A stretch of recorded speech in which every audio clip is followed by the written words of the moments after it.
आवाज महाराष्ट्राचा विशेष कार्यक्रमात मी संजय आवटे तुमचं स्वागत करतो। आज पुन्हा नवी गाज नवा आवाज। आजचा दिवस मराठा मोर्चानं गाजवला। अवघी मुंबई मराठा मोर्चामय झाली होती। लाखो आंदोलक या मोर्चामध्ये सहभागी झाले। मोर्चा एवढा भव्य होता की गिनीज बुकनं सुद्धा या मोर्चाची नोंद घेतली। जगात ज्या भव्य मोर्चांची नोंद आहे त्यापैकी आजचा मराठा मोर्चा खरोखरच महत्त्वाचा।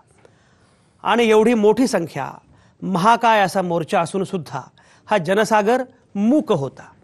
अहिंसक तर होताच, पण त्याहीपेक्षा महत्त्वाचं म्हणजे पर्यावरणाला जपत होता। कुठलीही झळ बसू नये यासाठी सजग होता, सावध होता। अवघ्या महाराष्ट्रातनं लोक आलेले, चांद्यापासून बांद्यापर्यंत लोक इथं आले होते। या आंदोलकांचा संताप तेव्हाच झाला अनावर जेव्हा राजकीय नेते इथं घुसू लागले। आमच्या प्रश्नांचं राजकारण करू नका हा संदेश आहे या आंदोलकांचा। त्यामुळे त्यांनी राजकीय पक्षांना, नेत्यांना दूर ठेवलं। या राज्यातला एवढा मोठा समुदाय असा अस्वस्थ आहे याचा विचार आपण करणार आहोत की नाही। मुख्यमंत्र्यांनी आंदोलकांच्या शिष्टमंडळाशी चर्चा केली, त्यानंतर त्यांनी काही घोषणाही केल्या। मराठा समाजाला आरक्षण मिळावं यासाठी मागासवर्गीय आयोगाकडे पाठपुरावा करणार। ओबीसी विद्यार्थ्यांना जेवढ्या सवलती मिळतात तेवढ्याच मराठा विद्यार्थ्यांना मिळणार। कोपर्डीचा खटला आता अंतिम टप्प्यात आला आहे, लवकरच निर्णय होईल। प्रत्येक जिल्ह्यात मराठा विद्यार्थ्यांसाठी हॉस्टेल सुरू करणार। प्रत्येक जिल्ह्यातील हॉस्टेलसाठी 5 कोटी रुपयांचं अनुदान देणार अशी घोषणा मुख्यमंत्री देवेंद्र फडणवीस यांनी विधानसभेमध्ये केली आहे। खरोखरच त्यामुळे समाधान झालंय का आंदोलकांचं? वरवर तरी दिसतंय की समाधान झालंय। पण हा मराठा मोर्चा एवढा महाकाय होता, असे 57 मोर्चे राज्यभर निघाले आणि आता हा शेवटचा मोर्चा होता। त्यामुळे करो या मरो असाच पवित्रा मोर्चेकरांनी घेतला होता। मग आता खरोखरच या घोषणांनी आंदोलक खुश झालेत का? मराठा समाजाला आरक्षण मिळावं यासाठी मागासवर्गीय आयोगाकडे पाठपुरावा करणार असं म्हणाले मुख्यमंत्री। खरोखरच मागासवर्गीय आयोगाच्या कक्षेतली ही गोष्ट आहे का? त्यामुळे काय घडणार आहे नक्की? मग आंदोलकांनी नक्की कुठली क्रांती केली? आणि हाच आहे आजच्या चर्चेचा विषय। मोर्चा निघाला, चर्चा झाली, पुढे काय?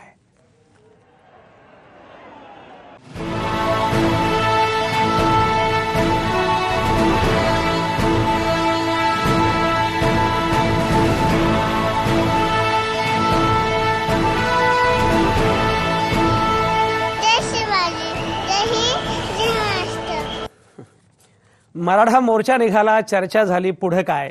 ही सगळी चर्चा आपण करणार आहोत आणि ही चर्चा करण्यासाठी माझ्यासोबत नेहमीप्रमाणे आहेत नामवंत पाहुणे। प्रियांका पाटील राणे या परळमधून माझ्यासोबत आहेत। त्या कालही याच कार्यक्रमामध्ये आपल्यासोबत होत्या। त्याचप्रमाणे प्राध्यापक मधुकर पाटील हे इथे बेलापूर स्टुडिओमध्ये माझ्या शेजारी बसलेले आहेत। इथंच माझ्या शेजारी विकास पासलकर बसलेले आहेत। विकास पासलकर ही मराठा संघटनेचे नेते आहेत, ते माझ्या शेजारी आहेत। जयराम पुरी माझे सहकारी माझ्या शेजारी बसलेले आहेत बेलापूर स्टुडिओमध्ये। डॉक्टर नीलम गोऱ्हे शिवसेनेच्या प्रवक्त्या माझ्यासोबत आहेत आत्ता मुंबईतून। विश्वास पाठक भाजपचे प्रवक्ते लवकरच मुंबईमधून येतील अशी अपेक्षा आहे। त्याचप्रमाणे ओबीसी संघटनेचे नेते, कार्यकर्ते, अभ्यासक असणारे प्राध्यापक श्रावण देवरे नाशिकमधून आपल्यासोबत असणार आहेत। आणि अभ्यासक असणारे सुनील कदम माझ्यासोबत बेलापूर स्टुडिओमधूनच लवकरच येतील। या सगळ्याच नामवंतांच्या सोबत ही चर्चा मला सुरू करायची आहे। आणि चर्चा सुरू करताना अगदी सुरुवातीला मला जायचं आहे प्रियांका पाटील यांच्याकडे। प्रियांका पाटील, मुख्यमंत्र्यांनी घोषणा केली, 57 मोर्चे निघाले। एवढा महाकाय मोर्चा मुंबईनं कधीच नव्हता बघितला।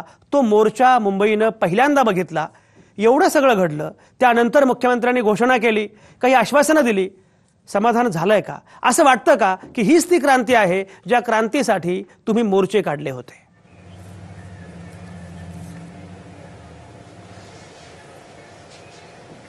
आज आपण बघितलं तर पूर्ण मुंबई ही भगवी झाली होती। कॉलेजेस बंद होते, शाळा बंद होत्या, म्हणजे मुंबई एक स्टँडस्टिलला आलेली होती। आणि ही परिस्थिती कुणामुळे आलेली होती? तर ह्या सरकारमुळे। 57 मोर्चे झाले। 58वा हा सगळ्यात मोठा मोर्चा आणि हा शेवटचा मोर्चा होता जो मुंबईचा मोर्चा होता। इथे लाखोच्या संख्येने लोक इथे आलेले होते। मग सरकारचे डोळे हे कधी उघडणार आहेत की जेव्हा लाखोच्या संख्येने लोक आपले कामधंदे सोडून इथे येणार आहेत आणि त्यांच्या मागण्या मांडणार आहेत आणि तुमच्या गळ्याशी आल्यानंतर मग तुम्ही त्यांच्या मागण्या मान्य केल्यासारखं दाखवणार आहे, पण मुळात तुम्ही त्याचं इम्प्लिमेंटेशन हे तुमचं झिरो असणार आहे। तुम्हाला पहिली गोष्ट म्हणजे हा पहिल्यांदा मोर्चा जो निघाला तो कोपर्डीमध्ये जी अमानुष घटना घडली, जो घृणास्पद घटना घडली त्याच्याबद्दलचा होता, की आपल्या बहिणीबरोबर झालेला जो अत्याचार होता त्याला एक कुठेतरी न्याय मिळायला पाहिजे होता. त्यासाठी ही सरकारने चांगली गोष्ट केली की ऍडव्होकेट उज्ज्वल निकम यांची त्यांनी त्याच्यामध्ये नियुक्ती केली. त्याप्रमाणे ते कामकाज सुरू झालं आणि उज्ज्वल निकमांची जी प्रतिमा आहे ती आपल्याला सगळ्यांनाच माहित आहे की ती त्याच्यामध्ये पूर्णपणे त्यांचा जीव प्राण ओतून ते कठोरामधली कठोर शिक्षा त्या क्रिमिनलला देतात. ती एक चांगली बाब ह्याच्यातली झाली. दुसरा ह्याच्यातला हा मुद्दा होता की मराठ्यांना आरक्षण हे मिळायला पाहिजे. जे इतके वर्ष त्यांची गळचेप झालेली आहे त्यासाठी आरक्षण मिळायला पाहिजे. तर तुम्ही आता काय केलेलं आहे, तुम्ही आता पहिल्यांदा जेव्हा तुम्हाला मुंबई उच्च न्यायालयाने फटकारलं की तुम्ही ऍफिडेव्हिट गव्हर्नमेंट फाईल का नाही करत आहे, तर आज आम्ही करतो, उद्या आम्ही करतो, हे तुम्ही तुमचा वेळ काढूपणा चाललेला होता. शेवटी हायकोर्टाने विचारलं की तुम्ही ऍफिडेव्हिट फाईल करणार आहात का नाही, तेव्हा तुम्ही ते ऍफिडेव्हिट फाईल करता. मग ते मागासवर्गीय आयोगाकडे जातं.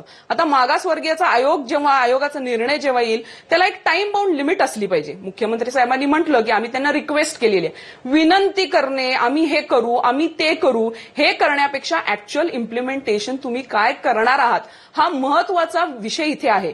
आणि हे सरकार खरोखरच इम्प्लिमेंटेशन करणार आहे का, आणि हे इम्प्लिमेंटेशन जर होताना दिसत असेल तरच मी म्हणेन की हे आंदोलन किंवा हा मराठा क्रांती मूक मोर्चा जो होता त्याला खरोखर यशस्वी झालेला आहे किंवा ह्याला एक सक्सेस असं आलेला आहे. प्रियांका, तुमचा मुद्दा पोहोचलाय. मला एक सांगा की सरकारचे डोळे उघडतील असं तुम्ही म्हणालात, पण सरकारचे डोळे उघडलेत असं वाटतं का?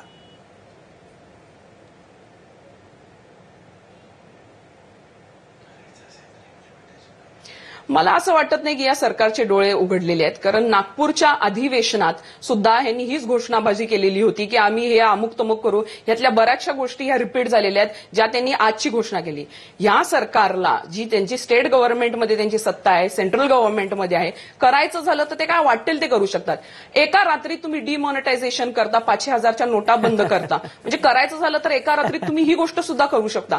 मग जर खरोखरच तुम्हाला मराठ्यांसाठी काहीतरी करायचं असेल तर तशी तुम्ही ठोस पावलं उचला. त्याच्यामध्ये नुसतं बोलू नका, बोल बाजी आहे ती बंद करा आणि आता कृती करा.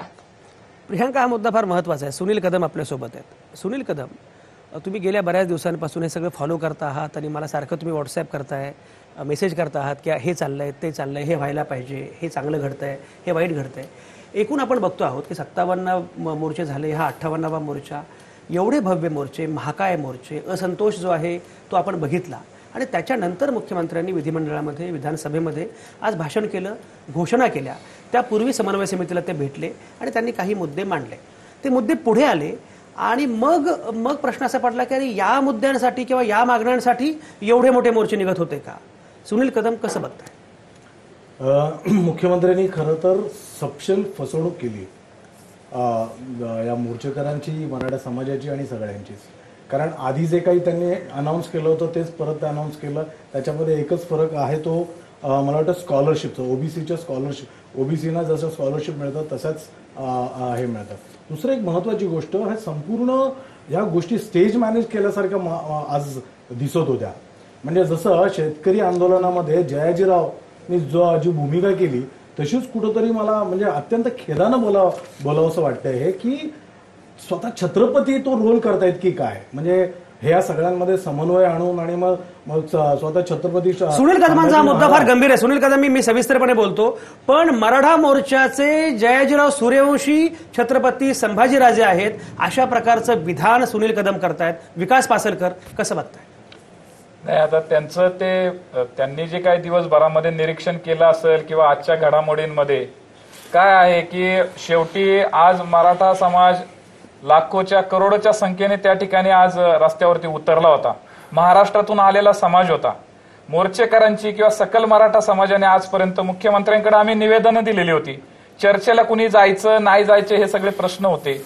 संभाजीराजेंनी जी भूमिका घेतली किंवा का भूमिका घेतली, ते गेले कसे, चर्चेला कसे गेले किंवा काय. आता यामध्ये जयाजीरावचा रोल केलाय का, त्या ठिकाणी सरकारच्या बरोबर कुणीतरी चर्चा करायला हवंय, त्या मुलींना घेऊन ते गेले, त्यानंतर ते स्टेजवरती आले. आता हा सर्वस्वी ते आजपर्यंतच्या अनेक मोर्चांमध्ये उतरले. त्यामुळं लगेच विकास पासरकर समजा छत्रपती संभाजीराजांची भूमिका सोडून द्या, पण मुळामध्ये ज्या प्रकारच्या मागण्यांनंतर आमचं समाधान झालंय असं म्हटलं गेलं, खरंच समाधान व्हावं अशी ही आश्वासनं आहेत का? नाही, बिलकुल नाही. समाधानाच्या बाबतीत तुम्ही म्हणाल तर अक्षरशः थोडंफार एक 10-20% की याला कुठंतरी सुरुवात झाली आहे, परंतु हे कसं केलेलं आहे, तोंडावरनं बोळा फिरवल्यासारखं आहे. म्हणजे लाखो करोडो समाज मुंबईपर्यंत येतो, तोपर्यंत काही सरकार झोपलं होतं का? मुख्यमंत्री आता किती अभ्यास करणार आहेत का? आता महाराष्ट्रातील शेतकऱ्यांची जशी बोळवण चालू आहे, कर्जमाफी किती केली, काय केली आहे, किंवा आता ते इंटरनेटच्या माध्यमातून ऑनलाईन फॉर्म भरायचे, जसं या सरकारने शिक्षणामध्ये जसं आता मुंबई विद्यापीठामध्ये जो प्रकार चाललाय तोच ऑनलाईन फॉर्म भरायचा शेतकऱ्यांनी, तीच परिस्थिती आज मराठा समाजाने, म्हणजे आज 58वा मोर्चा होता, 57 मोर्चे महाराष्ट्रामध्ये निघाले, तोपर्यंत तुम्ही झोपले होते का? तोपर्यंत महाराष्ट्रातील प्रत्येक जिल्ह्याचं निवेदन होतं. निवेदनामध्ये एक कोपर्डीचा एक प्रमुख विषय होता, त्यानंतर मराठा आरक्षण हा विषय होता. आपण मराठा आरक्षणावरती किती सिरियस आहे. आज तुम्ही त्या ठिकाणी आल्यानंतर 1 करोड लोक येतात आणि हॉस्टेलची घोषणा होती किंवा काय, त्याच्या काय मागण्या आहेत, त्या जुजबी मागण्या आहेत. तुम्ही आज विधानसभा चालू होती, विधान परिषद चालू होती, गेल्या 8 दिवस, महिनाभर, 1 महिना, 2 महिने तुम्हाला माहिती होतं की 9 ऑगस्ट क्रांतीच्या दिवशी मराठा क्रांती मोर्चात महाराष्ट्राचा येणार आहे मुंबईमध्ये. मग तुम्ही भूमिका घ्यायला हवी होती. तुम्ही कुठल्याही प्रकारची भूमिका घेत नाही. काही चर्चा करण्यासाठी आयोजकांच्या माध्यमातून सकल मराठाचे लोक का जातील? आज महाराष्ट्रामधील प्रत्येक तरुण कार्यकर्त्याचं, तरुणांचं लक्ष आहे की आपल्यातला कोणतरी नेता जर मुख्यमंत्र्याबरोबर चर्चेला जाईल तर ते एकमताने होणार नाही. आणि म्हणून आपण कुठेतरी सरकारचे बगलबच्चे आहोत, ही भूमिका कुठल्या तरी आपल्या कार्यकर्त्यावरती येऊ नये. परंतु ज्या पद्धतीने आज मुख्यमंत्र्यांनी खऱ्या अर्थाने सभागृह मॅनेज केलेलं वाटतं, सभागृहामध्ये सगळं असं, मुख्यमंत्र्यांना आज काहीच वाटत नव्हतं की एवढा लाखो करोडोचा समाज आज मुंबईमध्ये येतो आणि वर्षभर आपण नुसता अभ्यास करतोय. विकास पासरकर हा मुद्दा अतिशय महत्वाचा आहे. मुख्यमंत्र्यांनी जणू सभागृह मॅनेज केलं होतं असं वाटावं, असं चित्र होतं, असं विकास पासरकर म्हणतात. डॉक्टर नीलम गोऱ्हे आपल्यासोबत आहेत, शिवसेनेच्या प्रवक्त्या आहेत, आमदार आहेत. त्या स्वतः सभागृहामध्ये होत्या जेव्हा मुख्यमंत्री आले, मुख्यमंत्र्यांनी निवेदन केलं तेव्हा डॉक्टर नीलम गोऱ्हे सभागृहामध्ये होत्या. डॉक्टर नीलम गोऱ्हे, ज्या गांभीर्यानं या प्रश्नाकडे बघितलं पाहिजे त्या गांभीर्यानं मुख्यमंत्र्यांनी बघितलं नाही आणि त्यांनी सगळ्या मागण्यांना, सगळ्या याला पानं पुसलेली आहेत, अशा प्रकारचा आरोप जेव्हा विकास पासरकर करतायत, नीलम गोऱ्हे काय म्हणणं आहे?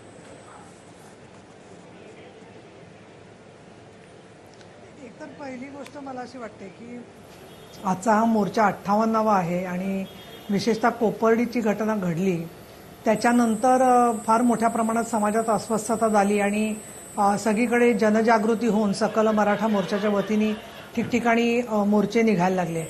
आम्ही शिवसेनेने या सगळ्या मागण्यांना पाठिंबा दिलेला आहेच. आज आमचे मंत्री, आमदार बरेचसे जण त्या मोर्चात गेले होते, परंतु काही मोर्चेकऱ्यांची जी भावना होती की बाबा हे राजकीय श्रेय घेत आहेत वगैरे, त्याच्यामुळे त्यांच्या भावनेचा सन्मान करून शेजारच्या हस्ते पेंडॉलमध्ये बसलेले होते. पण शिवसैनिक सुद्धा, हजारो शिवसैनिक आज मराठा मोर्चाला पाठिंबा देण्यासाठी म्हणून आले होते. त्यांच्या अंतःकरणाशी, हृदयाशी जोडलेला हा विषय एक भाग. दुसरं, मला असं वाटतं डिसेंबरच्या अधिवेशनात पण मी होते आणि मला असं वाटतं प्रियंका पाटील यांचं मी ऐकलं, पासलकरांचं ऐकलं, जे मराठा मोर्चाचे आज संयोजक होते त्या प्रत्येकाचं मला अभिनंदन करायचंय 2 गोष्टींसाठी. एक, पहिलं म्हणजे जी शिस्त या सर्व 58 मोर्चांच्या मध्ये दिसली ती अभूतपूर्व अशी शिस्त या सगळ्या मोर्चांच्या मध्ये दिसलेली आहे. महिला, मुली यांना पुढाकार देणं की जे आतापर्यंत अनेक वेगवेगळे मोर्चे झाले, वेगवेगळ्या पक्षांचे मोर्चे झाले, महिलांचा सहभाग त्याच्यात अनेक ठिकाणी असतो, पण इथे मुलींना बोलण्यासाठी प्राधान्य दिलं आणि त्या मुलींच्या सुरक्षिततेच्या मुद्द्यावरून मराठा आरक्षण हे ताबडतोब झालं पाहिजे ही सगळ्यांची भूमिका आहे आणि आमचा त्याला पाठिंबा आहे. आज माननीय मुख्यमंत्र्यांनी जे निवेदन केलं तर डिसेंबर महिन्याच्या नंतर जे काही घडलंय त्याच्यामध्ये ती अगदी छोटी मागणी आहेत, ते मी मान्य करते. ते मराठा आरक्षणाच्या जी मूळ मागणी आहे त्याला कुठेतरी बगल देणं किंवा त्याला कुठेतरी बाजूला सारणं ही भूमिकाच असू शकत नाही. मराठा आरक्षण लवकरात लवकर मिळावं ही जी जनतेची अपेक्षा आहे तीच आमची पण अपेक्षा आहे. पण इथे मला 1 मिनिटं तुम्ही जरा देणार असाल नॉन इंटरप्ट करता तर मी संजय सांगू या ठिकाणी इच्छिते की अण्णासाहेब पाटील महामंडळाला मजबूत बनवण्याचा विषय असेल किंवा सारथी ज्याच्यामध्ये राजश्री शाहू छत्रपतींच्या विचारांनी चालणारी मराठा समाजासाठीच्या संस्था जिल्हावार तयार करण्याचा विषय असेल, ज्याच्यासाठी 5 कोटी रुपये मुळातली माझ्याकडे निवेदन आहे माननीय उद्धव साहेबांना जे दिलं होतं या मराठा आरक्षण समन्वय समितीने, त्याच्यात तर त्यांनी 1000 कोटीची मागणी केली होती. त्याच्या तुलनेमध्ये 100-150 कोटी काहीच नाहीये, हे मी मान्य करते. परंतु मला असं वाटतं की हे पहा, आता हा गेल्या 1.5-2 वर्षामध्ये संपूर्ण पेटलेला विषय आहे. याच्यापूर्वी फक्त तात्पुरतं एकदा घोषणा झाली की आम्ही मराठा समाजाला आरक्षण देतो आणि त्याच्यानंतर ते काय आरक्षण प्रत्यक्षात कोर्टात टिकू शकलं नाही. हेतूवर सरकारच्या शंका असेल जर का, की सन्माननीय देवेंद्र फडणवीस या भारतीय जनता पक्ष आणि शिवसेनाही बरोबर आहे, आमचा हेतू साफ नाही असं वाटत असेल तर मला असं वाटतं इथे चर्चा संपते. मग मी पूर्ण ऐकून घेते सगळ्या सदस्यांचं आणि त्यातून काय असेल ती नोंद घेते. कारण मला आज जे लोक दमून थकून एवढे मोर्चात परिश्रम केलेले आहेत त्यांच्याशी राजकीय वादविवाद खरंच करायची इच्छा यासाठी नाहीये की मी वादविवाद करू शकले तरी सुद्धा मराठा समाजातले जे लोक राजकारणापासून लांब होते, तो लक्षावधीचा समाज तुमचे जे टायटल आहे की मोर्चा निघाला पुढे काय, माझं त्याच्यावरती म्हणणं आहे की प्रबोधन आणि मराठा समाजाच्या हिताचं राजकारण हेच पुढचे त्याच्यामधले टप्पे असणार आहेत. आणि यामधल्या सगळ्या प्रक्रियेमधून जे आज समाज आज वेगवेगळ्या ठिकाणी नेतृत्व करत होता त्याच्या खेरीज सुद्धा घराघरातली माणसं या निमित्ताने एका या प्रक्रियेत आली, हे स्वागतार्ह आहे.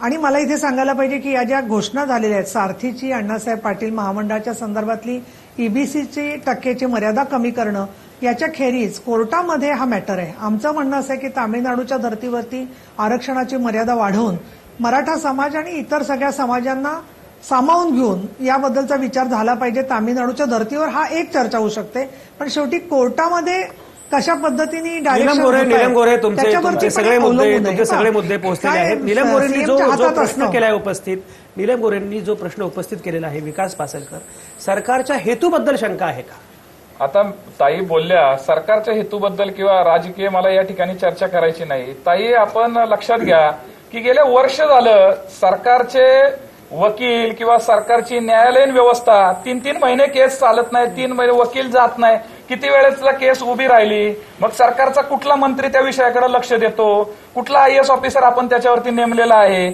आता जे मागासवर्गीय आयोगाच्या घोषणा केलेली आहे, मागासवर्गीय आयोगाकडे तुमचा अहवाल जाणार, मागासवर्गीय आयोग स्थापन केलं किंवा त्या आयोगाची घोषणा केली, त्या आयोगाला ज्या पूरक ज्या गोष्टी लागतात त्या गोष्टी तुम्ही पुरवल्याच नाही वर्षभर, त्याच्यासाठी त्याच्या हाताखाली माणसं दिली नाही, तर नुसता अध्यक्ष काय त्या ठिकाणी कुठेतरी औरंगाबाद, पुणे किंवा मुंबईमध्ये येऊन बसतील आणि मग तुमचं कामकाज होईल. आणि मग त्याच्याकडे जसं मागच्या वेळेस तुमचा नागपूरचं अधिवेशन आलं की 2 दिवस अगोदर तुम्ही 2700 पानाचा अहवाल सादर केला, त्याच्या अगोदर मग तुम्ही 6 महिने झाले, 3 महिने झाले, तुम्ही न्यायालयीन प्रक्रियेमध्ये तिथं तुमचा कुठे प्रभाव दिसत नाही. आणि तुम्ही म्हणता की आज 150 कोटीची समजा हॉस्टेलसाठी तुम्ही आज घोषणा केली किंवा अण्णासाहेब आर्थिक विकास महामंडळ, मग गेल्या 6-7 महिन्यामध्ये तुमच्याकडे निवेदन आली होती, तुम्ही मुंबईला करोडो लोक यावी अशी वाट पाहत होता का?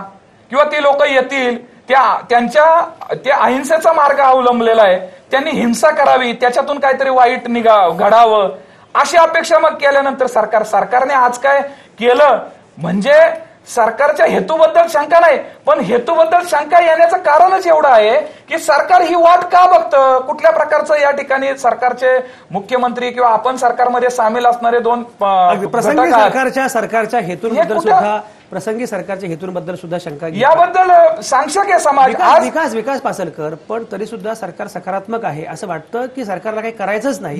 सरकार सकारात्मक आहे, परंतु सरकार काय करतंय मुख्य आपल्याला काय आहे माहितीये का, 2020ची मॅच खेळायची का कसोटी खेळायची? मला असं वाटतं आज 2020च्या मॅचची गरज आहे आणि सरकार जर कसोट्या खेळत बसलं, आज तुम्ही जर ठरवलं की त्या केसेसला जर 3-3 महिन्यांनी त्या ठिकाणी न्यायालयामध्ये जर तुमचे आज मुख्य वकील त्या ठिकाणी जर हजरच राहत नसतील, सरकारचे वकील सरकारच्या बाजूने योग्य ती मांडणी केली जात नसेल, तर न्यायालयीन प्रक्रियेमध्ये काय सांगायचं की हा न्यायालयीन प्रक्रियेचा भाग आहे. विकास पासलकर, हा मुद्दा फार महत्वाचा आहे. सुनील कदमांना काहीतरी बोलायचं, सगळे पाहुणे एकाच वेळी स्क्रीनवर येतील असं जरा करा लवकर. सुनील कदम, मला मुळात हेतूबद्दलच बोलायचंय, कारण हेतू इथं कुठंही दिसत नाही की मराठा समाजाला कुठं आरक्षण देण्याचा. त्याला एक हे देतो, नचिपन कमिटी, नचिपन जर आयोगाच्या जर शिफारसी अंमलात आणल्या तर मला वाटतं मराठा समाजाला हे आरक्षण मिळायला फार वेळ लागणार नाही. तरी सुद्धा कोणत्या निकषावर हे कोर्टात जातात, कोर्टामध्ये काय चाललंय हे मला कळत नाही. कारण नचिपन आयोग तुम्ही का स्वीकारत नाही, त्याच्यामध्ये हे सगळं सॉल्व्ह होणार आहे. दुसरी गोष्ट, सारथीबद्दल, सारथी अनाऊन्स होऊन 8 महिने झाले. 8 महिने झाल्यानंतर दोन दिवसापूर्वी कुठेतरी बालभारतीच्या तिथं जागा मिळाली त्यांना आणि ते सुरू केल्याचं हे केलं. म्हणजे कसं होतं की अधिवेशन, जसं तुम्ही म्हणाल अधिवेशन, इलेक्शन अशा प्रकारच्या काही गोष्टी आल्या की मग इथं कुठेतरी काहीतरी अनाऊन्स करण्याचा प्रयत्न केला जातो. आणि बीजेपी सरकारचं मला ऑल ओव्हर इंडिया, म्हणजे हे फक्त महाराष्ट्रामध्येच होतं असं नाही. बाबासाहेब आंबेडकरांच्या स्मारकाच्या वेळेला बिहारचं इलेक्शन होतं, थेट मुंबईतनं बिहारला त्यांनी ऍड्रेस केलं होतं. म्हणजे हा जो प्रकार, आणि त्याच्यानंतर काय झालं पुढे काहीच नाही होत आहे. तर हा तुम्ही सुनील कदम हा मुद्दा फार महत्वाचा आहे. श्रावण देवरे माझ्यासोबत आहेत. श्रावण देवरे, मुळामध्ये मला एक सांगा, म्हणजे मागासवर्गीय आयोगाच्या कक्षेमध्ये किंवा तिकडं हा मुद्दा द्यायचा अशी जी कल्पना मुख्यमंत्र्यांची आहे, मुख्यमंत्री जे सुचवू पाहतायत, खरोखरच हा प्रश्न तडीस न्यावा किंवा हा प्रश्न सुटावा अशी मानसिकता मुख्यमंत्र्यांची आहे का, आणि खरंच त्या दिशेनं सरकार चाललंय असं वाटतं का? ती मोर्चा जे संयोजक आहेत त्यांचं मी अभिनंदन करतो की त्यांनी आजचा मोर्चा रेकॉर्ड ब्रेक यशस्वी केला, म्हणून मी त्यांचं अभिनंदन करतो. आणि समस्त मराठा समाजाचंही अभिनंदन करतो. आणि इतर जे SC ST OBC आहेत त्यांनी यापासून खरं म्हणजे धडा शिकावा की अशा प्रकारची जागृती इतरांनी पण दाखवली पाहिजे. आता आपण आपण जो प्रश्न उपस्थित केला की त्यांनी मागासवर्गीय आयोगाकडे पाठपुरावा करू असं काहीतरी आश्वासन दिलेलं आहे. मुख्यमंत्र्यांना याच्या आधी जी गोष्ट बघावी लागणार आहे ती फार महत्वाची आहे. मुख्यमंत्र्यांनी राज्य मागासवर्गीय आयोगाची जी नियुक्ती केलेली आहे ती बेकायदेशीर आहे, कुठलेही नियम पाळले गेलेले नाहीत. सुप्रीम कोर्टाच्या त्या इंदिरा साहनीच्या निकालामध्ये जे काही त्यांनी म्हटलेलं आहे की राज्य मागासवर्गीय आयोग कशा पद्धतीने नियुक्त झाले पाहिजे ते नियम पाळले गेले नाहीत. मी तुम्हाला सांगतो की राज्य मागासवर्गीय आयोगाचे जे अध्यक्ष आताचे जे आहेत न्यायमूर्ती मसे हे कोणत्याही निकषामध्ये अध्यक्ष म्हणून बसत नाहीत. न्यायमूर्ती मसे हे कलंकित आहेत, त्यांच्यावर धाडी पडलेल्या आहेत, आरोपी आहेत. दुसरा महत्वाचा मुद्दा असा आहे की न्यायमूर्ती मसे हे पक्षपाती आहेत, अधिकृतपणे ऑन पेपर ते पक्षपाती आहेत. म्हणजे न्यायमूर्ती मसे हे मराठा क्रांती मोर्चाच्या आरक्षण समितीचे उपाध्यक्ष आहेत. म्हणजे मराठा समाजाला आरक्षण द्यायचं ही भूमिका त्यांच्या आधीपासूनच आहे, कारण ते तिथं उपाध्यक्ष म्हणून काम करतायत. मग इकडे ते निपक्षपातीपणाने काम कसं करू शकतील? म्हणजे हे न्यायमूर्तीच्या नियुक्तीच्या सगळ्या निकषाच्या विरोधात आहे आणि ते कलंकित आहेत, ते आरोपी आहेत. त्यामुळे हायकोर्टामध्ये त्यांच्या विरोधात केस दाखल झालेली आहे. जोपर्यंत हायकोर्टाचा निकाल येत नाही तोपर्यंत राज्य मागासवर्गीय आयोग या संदर्भामध्ये निकाल देऊ शकत नाही, कारण इतरही सदस्य नियम तोडून त्यांना नियुक्त केले गेले आहे. एकही तज्ञ नाही, म्हणजे 2 अपवाद जर सोडलेत, बाकीचे सदस्य यांना त्या विषयाशी कुठलाही गंध नाही. कोणी गणित तज्ञ आहे, कोणी भूगोल तज्ञ आहे. अहो काय संबंध यांचा या विषयाशी? आणि असे नियम तोडून नियमबाह्य नियुक्ती सगळ्या सदस्यांची केली गेलेली आहे. मुळात अध्यक्ष न्यायमूर्ती मसे हेच नियमात बसत नाहीत, कक्षेत बसत नाहीत. श्रावण देवरे तुमचे मुद्दे पोहोचलेत. नीलम गोरे, एकूण सरकारच्या हेतूबद्दल शंका घेतली पाहिजे असं जेव्हा हे सगळेजण म्हणतायत तेव्हा तुमचं काय उत्तर आहे?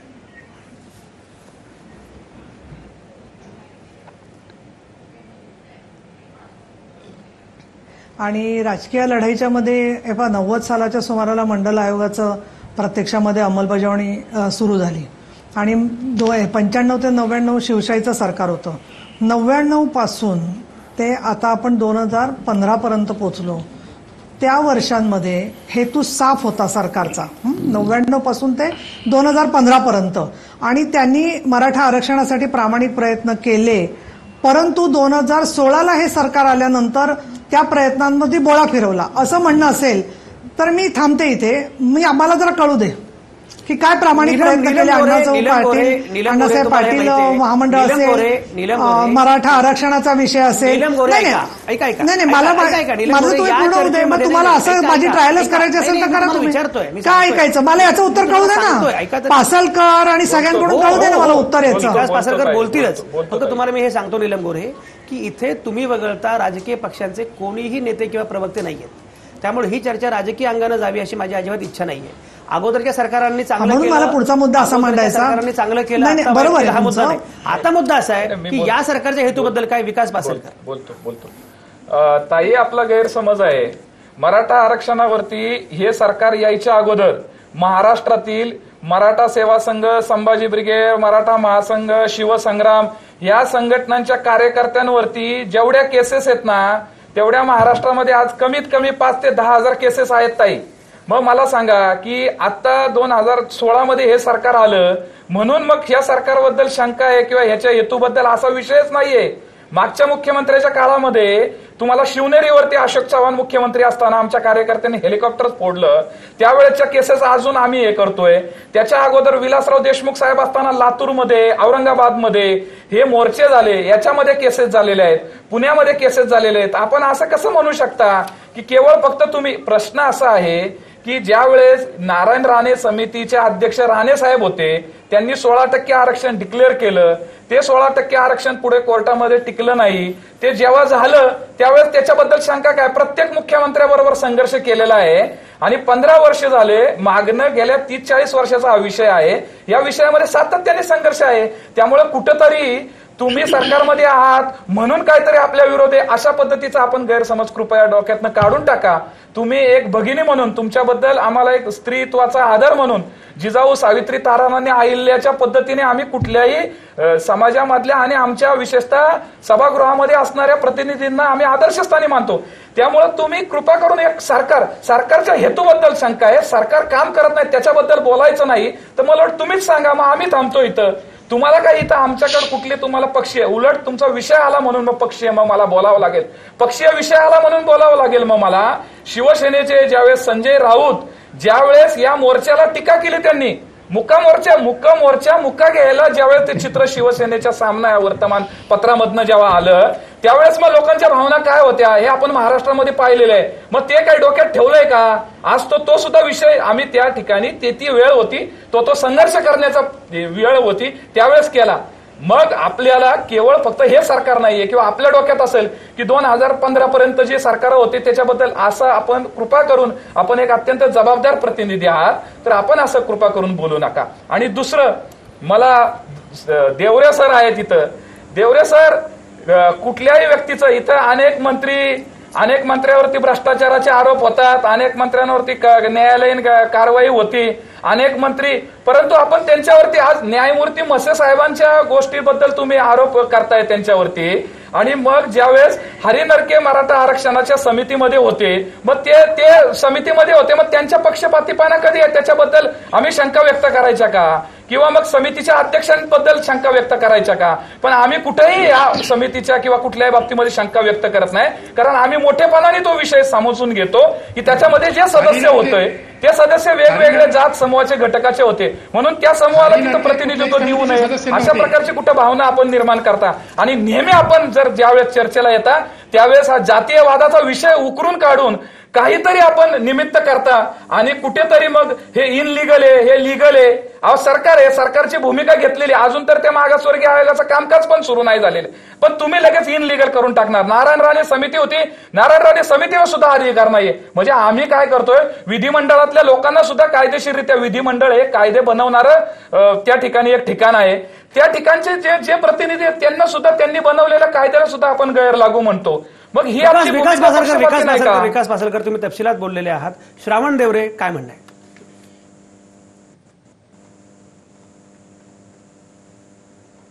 त्याही आरक्षण समितीचे सदस्य नव्हते. कोण काय म्हटलं श्रावण देवरे? ऐकून आलं काय? हॅलो, हा बोला काय म्हटलात? हे बघा, न्यायमूर्ती मसेंच्या जातीचा उल्लेख मी कुठेच केलेला नाही अजून. मी एवढंच म्हटलं अहो, की न्यायमूर्ती पक्षपातीपणाचा मसे उल्लेख हे- केला ना तुम्ही सर, पक्षपातीपणाचा जातीचा उल्लेख उल्लेख- केला तुम्ही, त्या मराठा क्रांती मोर्चाचा उल्लेख केला तुम्ही सर. मराठा मग हे बघा, एक लक्षात घ्या, मग मी तेच सांगतोय तुम्हाला, प्रत्येक घटक महाराष्ट्रामध्ये राहणारी प्रत्येक व्यक्ती, मग ती डॉक्टरेट PhD कुठल्याही क्षेत्रातली असो, कुठल्या तरी एका समाजाशी त्याचा सामाजिक संबंध हा आलेला असतो. त्याच्या गुणवत्तेवरती, त्याची जी गुणवत्ता आहे समाजामध्ये, त्यांनी जे ज्या क्षेत्रात काम केलेले, माझी न्यायमूर्ती आहेत म्हणून त्या ठिकाणी आहेत. आज तुम्ही त्यांच्यावरतीच पक्षपाती विकास पासलकर, श्रावण देवरेंचे आणखी काही आक्षेप आहेत. श्रावण देवरे बोला. हे बघा, न्यायमूर्ती मसे यांच्या जातीबद्दल मी काहीच बोललो नाही. न्यायमूर्ती मसे हे मराठा क्रांती मोर्चाच्या आरक्षण समितीचे उपाध्यक्ष आहेत. बरोबर. म्हणजे त्यांना ते आधीच मराठा आरक्षणवादी आहेत, आणि अशा व्यक्तीला जर तिथं न्याय करायला जर बसवलं असेल अध्यक्ष म्हणून, तर ते पक्षपाती म्हणून त्या अध्यक्षपदावर बसायला लायक नाहीत. दुसरी महत्वाची गोष्ट अशी की ते कलंकित आहेत म्हणून त्या पदावर बसायला लायक नाही. हायकोर्टामध्ये आता त्यांच्यावर केस चालू आहे, त्यांना त्या अध्यक्षपदावरून ताबडतोब काढून टाकावं म्हणून हायकोर्टामध्ये मागणी केलेली आहे. तसाच खटला दाखल झालेला आहे. श्रावण देवरे तुमचा मुद्दा पोहोचलाय. नीलम गोरे मगाशी विकास पासलकरांनी शिवसेनेचा उल्लेख केला, काय म्हणणं? नाही, मगाशी मी मोजला वेळ बरं का संजय आवटे. मी शिवसेनेचं धनुष्यबाणवाले असले तरी घड्याळावर लक्ष आहे माझं. अच्छा. चांगले 3.5 ते 4 मिनिटं बोललेले आहेत पासलकर. त्यामुळे हो. तुम्ही आता एक तटस्थ हे आहात, कॉम्पेअरिंग करणारे व्यक्ती आहात, अभ्यासक आहात. त्यामुळे मला तेवढा वेळ दिला पाहिजे. आणि पासलकर तुम्ही पण संयम ठेवला पाहिजे बरं का. तुम्ही पण लक्ष आहे तुमच्यावर. तुम्ही केसेस घेतल्यात आणि मला कल्पना आहे त्या गोष्टीची. आता शांत राहा. संयम म्हणजे बोलायचं नसतं. संयम म्हणजे मध्ये बोलायचं नसतं, शांत राहायचं. मी मगाशी कशी 3.5-4 मिनिटं शांत राहिले ना, एकही शब्द बोलायचं नाही. अगदी तो हाताची घडी शांत. मला तुम्हाला असं सांगायचंय, संघर्ष केला. मी पुढचं बोलले नाही, समजून घेतो.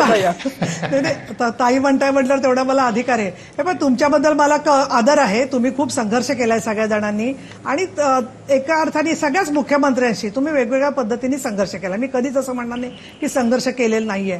आमचं म्हणणं असं आहे की या संघर्षाला प्रचंड प्रमाणात जनतेची जरी साथ असली तरी आता महासाथ तयार झालेली आहे. फार मोठ्या प्रमाणामध्ये लोक या सगळ्या चर्चेत उतरले, तर त्याच्यामुळे ती जागृती झाली असं आपण गृहीत धरू. एक गोष्ट किंबहुना, किंवा मी असंही म्हणू शकते की आतापर्यंत महिला आणि मुलींचा सहभाग नव्हता म्हणून यश मिळत नव्हतं. आता उलट जनतेमध्ये तुम्ही जास्त रुजत चाललेले आहात. माझा प्रश्न असा आहे याच्यामध्ये की नारायण राणे साहेबांनी त्या कमिटीने ते त्यावेळेला 16% एक आरक्षण दिलं, आणि पण कोर्टात ते टिकलं नाही.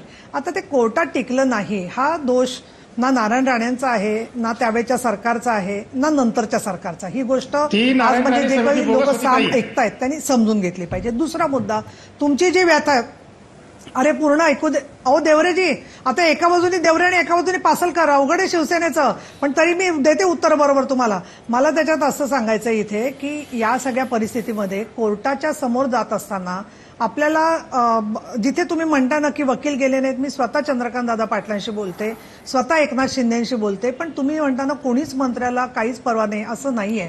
सुभाष देशमुख आज स्वतः गेले होते, अर्जुन खोतकर गेले होते, कितीतरी मंत्री. आणि त्यांनी फक्त आज दाखवायला आले नाही, ठाण्यात मोर्चा असो, जालन्यात मोर्चा असो, सर्व पद्धतीने ते लोक सहभागी झालेले शिवसेना. एक दुसरं, मला तुमच्या काही लोक लहान आहात तुम्ही वयाने, काही जण त्यातले, काहींच्या लक्षात असेल पण नक्की, की बाळासाहेब ठाकरे यांच्याशी मराठा महासंघ आणि सगळ्यांचा अत्यंत चांगल्या पद्धतीचा संवाद होता. मला मराठा आरक्षण समितीचे जे जुने लोक भेटले त्यांनी मातोश्रीवरती बाळासाहेबांशी झालेली चर्चा सांगितली. इथे मला स्पष्ट सांगायला पाहिजे, मी खोटं बोलू शकत नाही. साहेबांचा मंडल आयोग असेल किंवा सर्व प्रकारच्या आरक्षणांना विरोध असला तरी त्यांचं एक जरूर म्हणणं होतं की इकॉनॉमिकली बॅकवर्ड मध्ये ज्या ज्या जाती बसतील, मग मराठा असेल, दलित असेल, अजून कुठली जात बसत असेल, माळी असेल, सगळ्यांना आरक्षण मिळालं पाहिजे. पण आता त्यांच्या भूमिकेवरून मंडल आयोग ज्या क्षणी स्वीकारला, आपण आपल्याला राजकारणामध्ये सुद्धा ओबीसी SC आरक्षण द्यावी लागली म्हटल्यावरती शिवसेनेने सुद्धा स्वीकारला. आज मोठ्या प्रमाणात ओबीसी शिवसेनेचे आमदार आहेत, दलित आमदार आहेत, खासदार आहेत, साधी माणसं ती आज फार मोठ्या पदावर गेली आहेत. कुठेही ते अमुक जातीचे आहेत म्हणून डावलले गेले नाहीत आणि अमुक जातीचे आहेत म्हणून त्यांना दिले नाही. याचाच भाग म्हणून मराठा समाजाचे कार्यकर्ते विधान परिषदेत पोचले पाहिजेत म्हणून त्यावेळेला आमदारकी दिली. एका नेत्याला मी नाव घेत नाही आता, त्यांचं परत वेगवेगळे चर्चा वादविवाद होती. त्याच्यानंतर अपेक्षा काय असते आपली की त्यांनी हे सगळं वरखेडे असतील, शशिकांत पवार असतील, जे सगळे नेते होते त्यावेळी काळामधले, त्याला पासलकर एकदम तरुण आहेत, तर त्या सगळ्यांशी समन्वय करून हे सगळं गाडं पुढे नेणं अपेक्षित होतं. ते झालं का नाही झालं तुम्ही त्याचा विचार करा. पुढे जाऊन मला असं सांगायचं की याच्यानंतर 99 सालाच्या नंतर मुख्यमंत्र्यांशी तुम्ही जरूर संघर्ष केला. कोणी केला? या ज्या सगळ्या सामाजिक संघटना आहेत त्यांनी केला. माझा प्रश्न असा आहे की आज जे आमदार खासदार मोर्चामध्ये येतात विरोधी पक्ष म्हणून, तेही सरकारमध्ये होते आज जसे आम्ही आहोत तसे. आम्ही आज काय म्हणतोय की बाबा वकील गेले नाहीत, आम्ही स्वतः लक्ष घालतो, आम्ही स्वतः बोलतो, सीएमशी बोलतो, एकनाथ शिंदेशी बोलतो, आम्ही कोर्टाकडून कसा न्याय मिळेल यासाठी प्रयत्न करतो. हे आजचं आश्वासन आहे. त्याला 1 वर्ष होऊन गेलं. 1 वर्ष हा सुद्धा खूप मोठा काळ आहे, हे मी मान्य करते.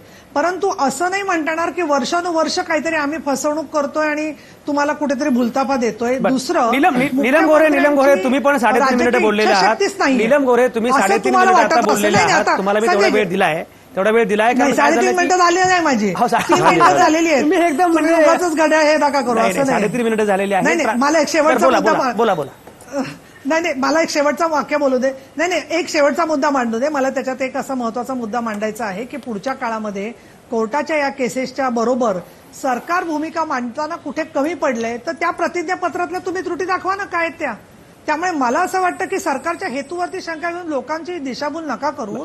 आणि पासलकर, मला कॉन्फिडन्स आहे आज आम्ही ज्या गव्हर्नमेंटमध्ये आहोत, भाजप शिवसेना, उद्याच्या काळामध्ये 2019ला काय चित्र असेल मी सांगू शकत नाही, पण पुढच्या निवडणुकीच्या अगोदर हे आरक्षण दिलं पाहिजे. केवळ निवडणुकीशी त्याचा संबंध जोडता कामा नये या प्रकारच्या सामाजिक प्रश्नांशी, अशी आमची भूमिका आहे. आणि तुम्ही नीलम गोरे तुमचा मुद्दा पोहोचला. प्राध्यापक मधुकर पाटील नावाचा एक तरुण कार्यकर्ता आपल्यासोबत आहे. प्राध्यापक मधुकर पाटील आपल्यासोबत आहेत. प्राध्यापक मधुकर पाटील, कसं बघताय? मुळामध्ये आजच्या चर्चेचा आपला विषय नीट समजावून घेतला पाहिजे. मराठा मोर्चा निघाला पुढं काय, हा आपल्या चर्चेचा आजचा विषय आहे. मला असं वाटतं मगाशी सरांनी जो मुद्दा मांडला की न्यायमूर्ती मसेंच्या संदर्भात, मुळात भारतीय न्यायव्यवस्थेनं असं सांगितलंय नुसतं आरोप झालेले, ते आरोप सिद्ध झालेले नाहीत. त्यामुळे मसेंच्यावरती उद्गार उच्चारणे हे मला चुकीचं वाटतं, पहिली गोष्ट. आणि आजच्या मोर्चाबाबत जे मुख्यमंत्री महोदयांनी निर्णय घेतले ते मुळात अगदी छोटे निर्णय आहेत. मुळात आमची अपेक्षा फार वेगळी आहे. मगाशीच मी चर्चा करताना सांगितलं की विद्यार्थी वसतिगृह वगैरे ह्या छोट्या छोट्या मागण्या आमच्या आहेत, पण आमच्या मूळ मागण्यांना बगल देऊन आज हा निर्णय घेतलेला आहे असं मला वाटतं. मराठा समाजाच्या संयमाचा अंत या राज्य सरकारनं पाहू नये अशी माझी स्पष्ट भूमिका आहे. जयराम पुरी माझ्यासोबत आहे. जयराम पुरी, मला सांगा की तुम्ही दिवसभर वृत्तांकन करत होता आणि एकूण मोर्चामधला सगळा उत्साह, लोकांच्या मागण्या, लोकांचं म्हणणं सगळं बघत होता. काय नक्की काय वाटलं? सुरुवात जेव्हा सकाळी झाली होती मोर्चाला, त्याआधीच आम्ही खरं तर त्या उद्यानाच्या ठिकाणी पोहोचलो होतो ज्या ठिकाणाहून हा मोर्चा सुरू होणार होता. परंतु ज्यावेळी हा रोष मुंबईत येत होता, जो एल्गार पुकारण्यासाठी किंवा क्रांती घडवण्यासाठी जो मराठा समाज आज मुंबईत एकत्र येत होता सकाळी, त्यांच्या ज्या मागण्या होत्या, ज्या घोषणा होत्या, त्यातनं तो राग आणि तो संताप व्यक्त होत होता. कारण 57 मोर्चांपर्यंत सरकारनं ऐकलं नव्हतं, जे आता आज मुख्यमंत्र्यांनी निवेदनाद्वारे समाधान करण्याचा प्रयत्न केला असं या चर्चेतून आता समोर येत आहे. जेव्हा हा मोर्चा संपला त्यानंतर जेव्हा सगळे लोक परत जात होते तेव्हाही आम्ही काही जणांशी बोललो की तुम्ही समाधानी आहात का? हो, आम्ही समाधानी आहोत, आमच्या मागण्या मांडण्या झाल्यात. टेक्निकल मुद्द्यांवर जे आता आपण बोलतोय, या टेक्निकल मुद्दे या मराठा समाजात क्रांती मोर्चाच्या निमित्ताने जे लोक आले होते ना, त्यांना ते समजत नव्हते. 50%चं 60% किंवा इकडं मंडल आयोग, हे या कुठल्याही याच्याशी घेणं देणं नाही. हॉस्टेल मिळालं त्यांना छान वाटत होतं, किंवा ही मागणी मान्य झाली छान वाटत होतं. ठीक आहे, कोपर्डीचा प्रकरण जे आहे ते न्यायप्रविष्ट आहे, त्यावर ते समाधानी होते की न्यायप्रविष्ट आहे, उज्ज्वल निकम त्या संदर्भात हे करतील. पण टेक्निकल मुद्द्यांवर या समाजामध्ये जागृती नाहीये. आता फक्त हे पॅनल त्या टेक्निकल मुद्द्यांवर बोलतंय, ते खुश आहेत असंच एकंदरीत वातावरण दिसतं. विकास पासलकर, तांत्रिक मुद्द्यांबद्दल बोललं पाहिजेच, पण विकास पासलकर मला सांगा की मुळामध्ये सरकारनं तुमच्या तोंडाला पानं पुसली असं तुम्ही म्हणता आहात, पण खरंच सरकारला मुळात काय करता येणं शक्य आहे? एक नक्कीच आहे की सरकार काही तुम्हाला आरक्षण देऊ शकत नाही. यापूर्वी जे प्रयत्न झाले आरक्षण देण्याचे ते न्यायालयामध्ये टिकलं नाही. मग सरकार काय करू शकतं? सरकारनं काय केलं पाहिजे? सरकारने आता गेल्या 9 ऑगस्ट क्रांती दिनाला औरंगाबादला सुरू झाला. मला न्यायालयीन प्रक्रियेबद्दल काहीच म्हणायचं, पण न्यायालयीन प्रक्रिया ही सुद्धा सरकारच्या कक्षेमध्ये जे कागदपत्र पुरवणं किंवा ज्या गोष्टी असतात त्याच्यावरती सरकारी वकील नेमणं, त्यांचा फॉलोअप घेणं, ह्या सगळ्या छोटे. आता फास्ट ट्रॅक कोर्टमधले साधा कोपर्डीचा विषय घेऊ आपण. फास्ट ट्रॅक कोर्टामध्ये जी केस आहे ती केस मुख्यमंत्र्यांनी काय सांगितलं की आपण लवकरात लवकर. आता मला सांगा, आता वर्ष उलटून गेलं, वर्षाच्याही पुढे गेलं, तर काय आता उलट जे आरोपी आहेत, आरोपींचे वकील, सरकारी वकील उज्ज्वल निकम यांची उलट तपासणी घेणार आहेत, यांची मुख्यमंत्र्यांची साक्ष घेणार आहेत. अहो, विधिमंडळाला एवढे अधिकार आहेत, त्या अधिकारांचा वापर करून त्या ठिकाणी आपण न्यायालयामध्ये भक्कम बाजू मांडली पाहिजे. हे विकास पासलकर एकच मिनिट, मला ब्रेक घ्यायचा आहे, बोला लवकर. मला ते पूर्ण करू द्या. ही परिस्थिती ते सांभाळत नाहीयेत. वर्ष झालं. आता ज्या 2-3 मागण्या, आता टेक्निकली मध्ये तुम्हाला जायचं नाही, पण ज्या 2-3 मागण्या मान्य केलेल्या आहेत किंवा काय केलेल्या आहेत त्याबद्दल ठीक आहे की आज मोर्चेकरी आले. पण मी तुम्हाला आज सांगतो, आज मोर्चेकरी आले. आता तुम्ही सोशल मीडियामध्ये बघा, मोर्चामधल्या संपूर्ण लोकांच्या भावना अतिशय तीव्र आहेत. लोकांना असं वाटतंय की बाबा तुम्ही नोटबंदीचा निर्णय घेतला. विकास पासलकर मुद्दा पोहोचला. डॉक्टर नीलम गोऱ्हे, एक म्हणजे कोपर्डीच्या घटनेबद्दल सुद्धा सरकार संवेदनशील नाही असा आरोप जेव्हा होतो तेव्हा तुमचं म्हणणं काय? बोला. एक मला पहिली गोष्ट अशी वाटते की मी पण या मताची आहे की जसं सांगितलं होतं मुख्यमंत्र्यांनी त्या पद्धतीने 6 महिन्याच्या आत या केसचा निकाल लागायला हवा होता, तो अजूनही लागलेला नाही. दुसरं एक गोष्ट कोणी लक्षातच घेत नाहीये की कोपर्डीची घटना झाल्यावरती कोपर्डी सारख्या जवळजवळ 100 घटना महाराष्ट्रात घडल्या आहेत. त्यांच्या आता फास्ट ट्रॅक कुठला, त्याच्या अजूनही त्या रखडलेल्या आहेत केसेस जे आहेत, ते किती वर्ष लागतील कुणालाच माहीत नाही. त्यामुळे कोपर्डीतला आत्मा काय होता विषयाचा की मुलींची सुरक्षितता, महिलांची सुरक्षितता. आणि म्हणून मी सभागृहात असं मांडलं की तुम्ही छेडछाडीसारखा गुन्हा अजामीन प्राप्त करा. आणि पासलकर जे म्हणतायत ना की कोर्टामध्ये आता असे आरोपीचे वकील काय पद्धतीने आर्ग्युमेंट करतील पासलकर, याच्यावर विधानमंडळाचा कायदा चालू शकत नाही बरं का. तो शेवटी केंद्रीय कायदा असतो, सीआरपीसीचे 376 कायद्यानुसार या केसेस सगळ्या चालतात. अशा वेळेला सुप्रीम कोर्ट पण याला परवानगी देणार नाही की आरोपीच्या वकिलांना आपण उलट तपासणीच घेऊ देणार नाही. उज्ज्वल निकमांनी असा आक्षेप घेतला नाही का या गोष्टीला, किंवा न्यायाधीशांनी वेळ काढूपणा केला का? नाही, एक मिनिट माझं म्हणणं असं आहे, प्रश्न असा आहे, नाही प्रश्न असा आहे, अहो 2010 मध्ये पासलकर एक वाक्य ऐकून घ्या. 2010 मध्ये तुमच्या लक्षात असेल, बीडला अंबोरा नावाच्या गावापाशी एका आर्मी मधल्या महिलेवर सामूहिक बलात्कार झाला होता. मी स्वतः मागणी केली होती, एमपीडीए लागला. 2010तली केस निकाल 2015ला लागला. एकूण न्याय व्यवस्थेमध्ये जी महिलांची फरफट होते ना, त्याच्यावर आज आलेल्या लोकांचं मदत आम्हाला पाहिजे. माझी अशी इच्छा आहे की तुमच्यासारखे एवढे सगळे लोक याच्यावरती काम करायला लागले तर नक्की आपल्याला नीलम गोऱ्हे, विकास पासलकर, तुम्हाला थोडं थांबवतो मी. सुनील कदम, मुद्दा पटकन मांडा, मला ब्रेक घ्यायचा आहे. टेक्निकल मुद्द्यांवर मला बोलायचं आहे. दोन गोष्टी. शेतकऱ्यांना कर्ज माफ झालं, याच्या होर्डिंग्स लागल्या, पटकन लागल्या, पण टेक्निकल इश्यूजमुळे अजून त्यांची काय ससे ओलपट होते हे माहिती आहे. दुसरी गोष्ट, ज्या आधारावर कोर्टामध्ये मराठा आरक्षणाची केस आहे त्या आधारावर या केसमध्ये समाधान होणं शक्यच नाही. म्हणून मी मगाशी म्हटलं की कितीही तुम्ही त्याच्यामध्ये कोणत्या आर्ग्युमेंटवर आहे, काय आर्ग्युमेंट आहे, त्या आर्ग्युमेंटवर कोर्टामध्ये. सुनील कदम, तुम्हाला थोडं थांबवतो. ही सगळी चर्चा मगाशी मी नची पण आयोगाबद्दलचे मगाशी मी मुद्दा मांडला. एक सेकंद. ही सगळी चर्चा, सुनील कदम, विकास पासलकर, ही सगळी चर्चा आपण करत राहू. तुम्ही कुठंच जाऊ नका. आता या क्षणी मी घेतोय एक छोटासा ब्रेक.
आवाज महाराष्ट्राचा विशेष कार्यक्रमात तुमचं पुन्हा एकदा स्वागत. आपण चर्चा करत आहोत.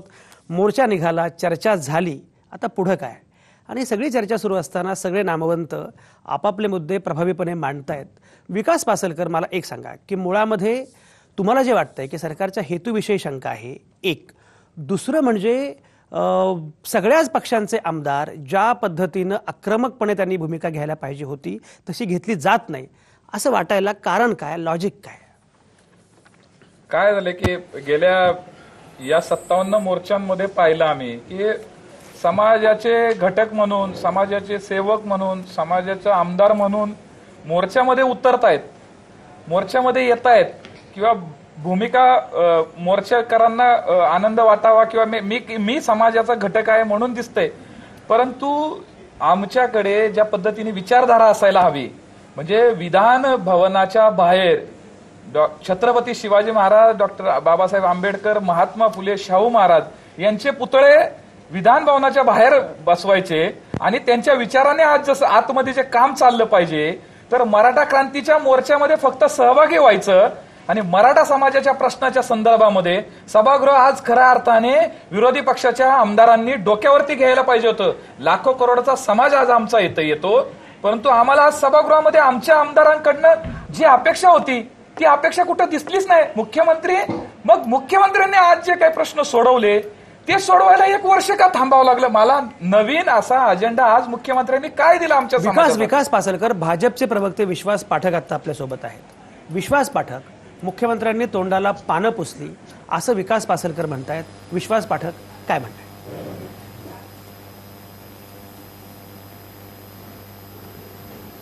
आज ज्या चर्चा झाली, मोर्चेकरीचे जे प्रतिनिधी होते त्या प्रतिनिधींसोबत जी चर्चा झाली आणि चर्चा झाल्यानंतर त्या प्रतिनिधींनी जेव्हा भाषण केलं आणि भाषणामध्ये सांगितलं की मुख्यमंत्री आणि सरकार अतिशय संवेदनशील आहे, अतिशय प्रामाणिक आहे आणि त्यांनी आमचे बरेचसे प्रश्न हे सोडवलेले आहे जे त्यांच्या हातामध्ये आहेत.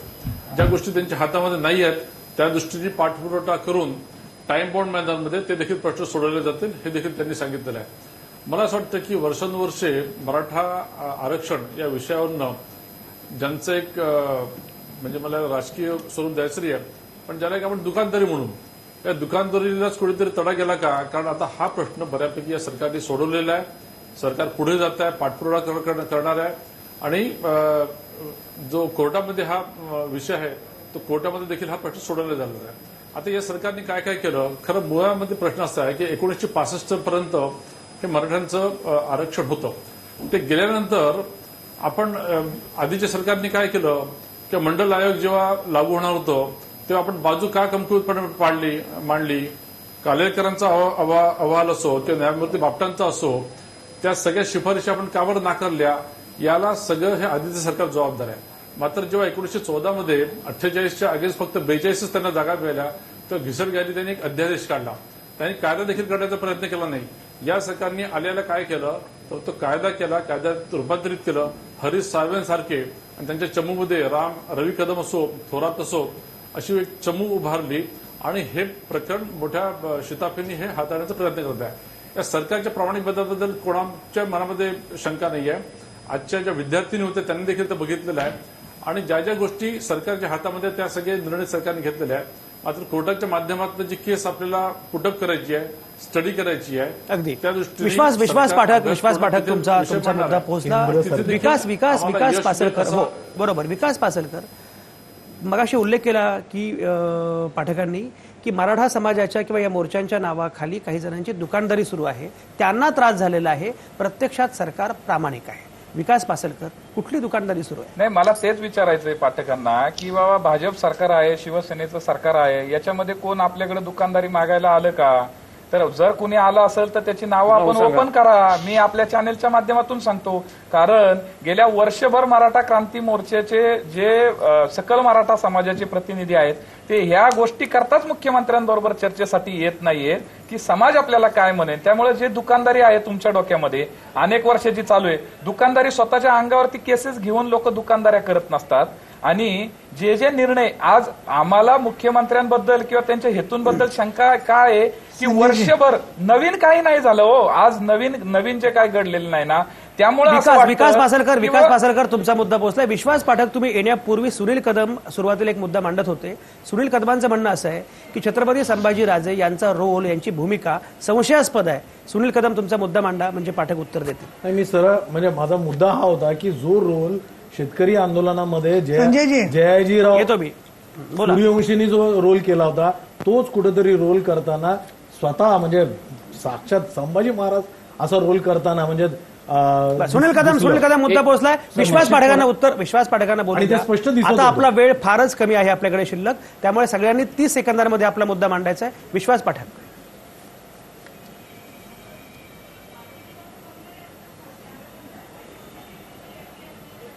या सरकारने मराठा आरक्षण हा विषय अतिशय गंभीरतेने घेतलेला आहे. आलेल्या दिवसापासून जेव्हा आमच्या Affidavit वेळेवर देत नाही. 2014 हरीश साळवे किती वेळा उपस्थित 11 राहिले? नोव्हेंबरला जेव्हा त्यांच्या हा- चमूंची नावं घेतली तुम्ही. नाही, हरीश साळवे जरी उपस्थित नाही राहिले तरी थोरात साहेब, रवी कदम सारखे ऍडव्होकेट जनरल लेवलचे माणसं आहेत.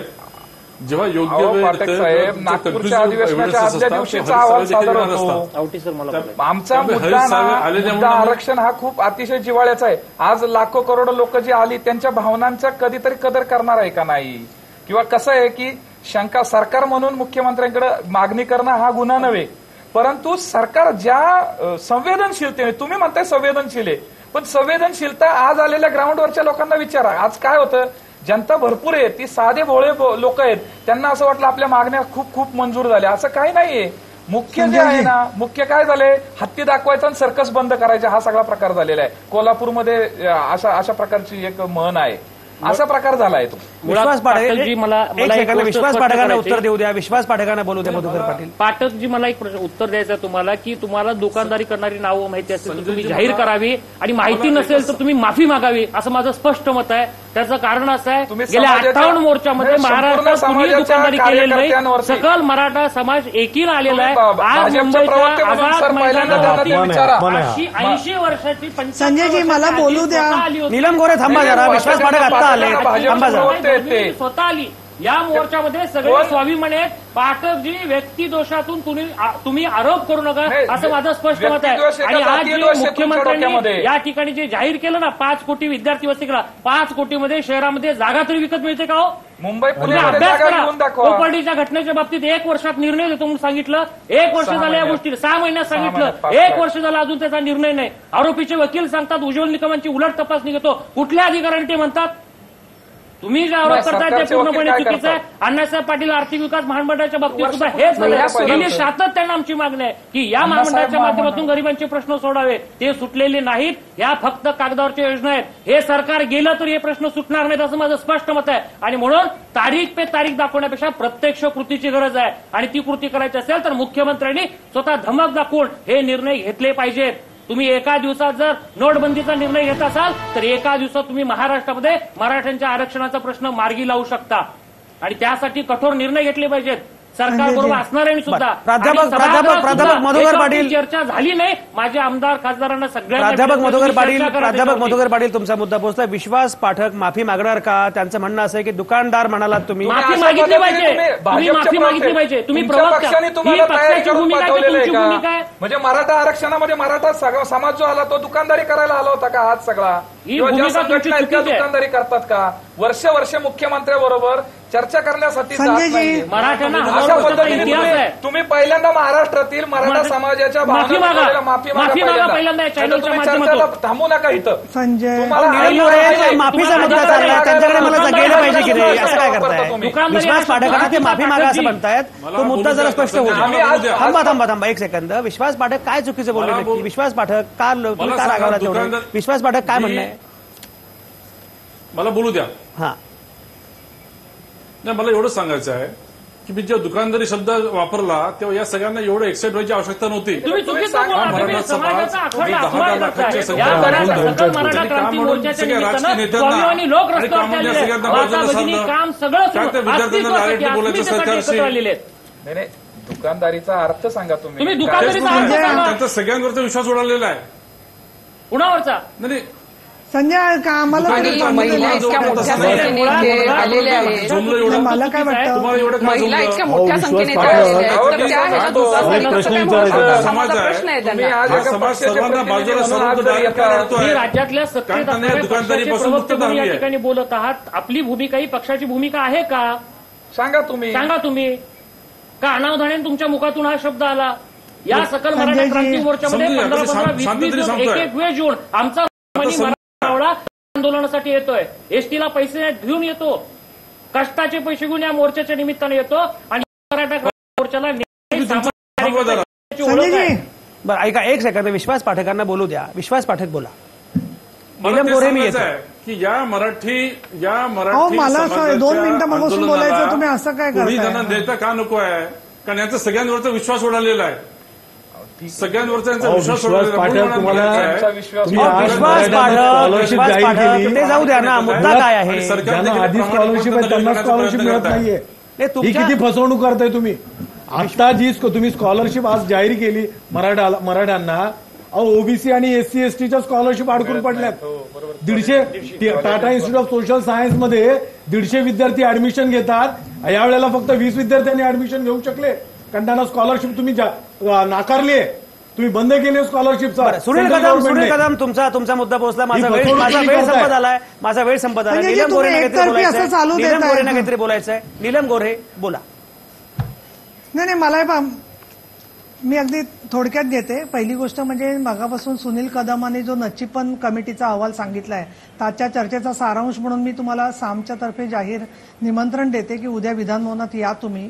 त्या कमिटीच्या अहवालाच्या संदर्भात काय संबंधित सचिव आहे, सभापती महोदयांची मी भेट घेते तुमच्यासह आणि त्या कमिटीच्या अहवालावर काय करता येईल, काय स्टेटस आहे ते आपण तपासून बघून पुढे जाऊ. एक दुसरं असं, मला पासलकर आहेत, मनोहर पाटील आहेत. मला काय वाटतं, पासलकर लोक टीका करतील म्हणून तुम्ही मुख्यमंत्र्यांशी किंवा सरकारमध्ये कोणाशीच बोलणार नाही, असं कसं तुम्हाला करता येईल? तुम्ही संवाद साधला पाहिजे ना. शेवटी तुम्ही व्यक्तिगत गोष्टीसाठी येत नाही आहात, तुम्ही जनतेच्या प्रश्नासाठी येत आहे. नाही त्यांनी तुम्हाला काही म्हणू दे. नाही बोला ठीक आहे. नाही तर माझं पूर्ण होऊ दे प्लीज पाटील. आणि तिसरं मला असं सांगायचं याच्यामध्ये की शिवाजी महाराज, शाहू महाराज यांच्या जे विचारांबद्दल म्हणतायत ना पासलकर की सभागृहात कोणीच काही करत नाही, तर मला असं वाटतं थोडंसं याबद्दल म्हणजे एकदा तुम्ही सभागृहात तर या. म्हणजे खरं आमदार म्हणून आलात तर आम्हाला आवडेल, काय हरकत नाही. डोक्यावर घेणारा सभागृह दोन्ही सभागृहांमध्ये भरपूर आवाज उठवलेला आहे. दोन्ही सभागृहात सर्व आमदारांनी. तुम्ही काही समजा, त्याचा प्रश्न नाहीये, पण दोन्ही सभागृहात शिवसेना भाजपच्या तर आमदारांनी आवाज उठवला. नीलम गोऱ्हे तुमचा मुद्दा पोहोचलाय. प्राध्यापक मधुकर पाटील यांना काहीतरी बोलायचंय. मधुकर पाटील बोला. एवढंच मला सांगायचं. मराठा समाजाच्या प्रश्नाबद्दल आवाज उठवला, त्यांचं मी अभिनंदन करतो. पण जे उठवत नाही त्यांना माझी नम्र विनंती आहे, आज अस्तित्वासाठी महाराष्ट्रातला मराठा समाज रस्त्यावरती उतरलेला आहे. आजपर्यंत मराठे मातीसाठी लढलेले आहेत, आज ते जातीसाठी लढण्यासाठी एकत्र आलेले आहेत. 58 मोर्चे निघाले तरी सुद्धा सरकार जर गंभीरपणे यांच्याकडे पाहत नसेल तर मराठा समाजाने याच्यावरती पुन्हा एकदा विचार करावा असं मला वाटतं. आणि म्हणून आता प्रत्यक्ष कृतीची गरज आहे. तुम्ही सरकारमध्ये आहात ताई, माझी आपल्याला 16 वर्ष वाट बघितली तुम्ही, निदान 16 महिने वाट बघा. ताई मी 16 महिन्याची वाट बघतोय. निश्चितपणे ह्या जर कृती झाल्या तर तुमचा कोल्हापूरला नागरी सत्कार आम्ही करतो. ही सगळी चर्चा अतिशय महत्वाची आहे. माझा वेळ संपलाय. सगळ्या नामवंतांचे अतिशय मनापासून आभार. आज मी इथंच थांबणार आहे. पुन्हा भेटू उद्या संध्याकाळी 7 वाजता. आता आवाज महाराष्ट्राचा हा कार्यक्रम संध्याकाळी 7 वाजता असतो. तुमच्या आतल्या आवाजासह पाहत आणि ऐकत रहा आवाज महाराष्ट्राचा.